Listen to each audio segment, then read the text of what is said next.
We will show the installation of a floating underlay. These are all the materials needed to install the underlay. Make sure that the subfloor is leveled, dry, clean, and in good structural conditions.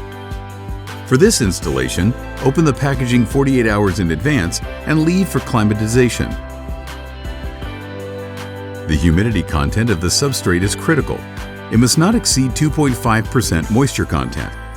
New concrete slabs must be left to cure for 120 days before installation.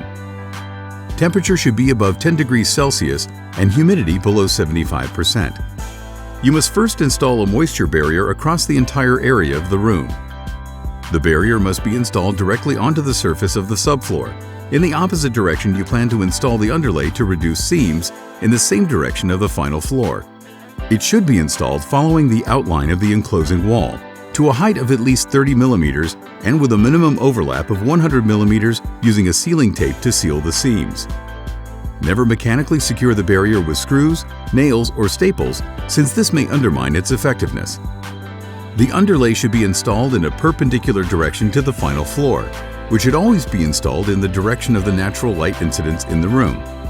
Place one roll of the underlay parallel to the wall and in opposite direction you plan to install the final floor to reduce seams. Cut the underlay material roll to the desired length and install it directly, covering the entire surface of the room.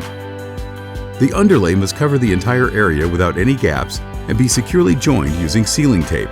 Never mechanically secure the underlay with screws, nails, or staples, since this may undermine its effectiveness. Install the flooring in a perpendicular direction to the underlay. Always follow the flooring manufacturer's recommended installation instructions.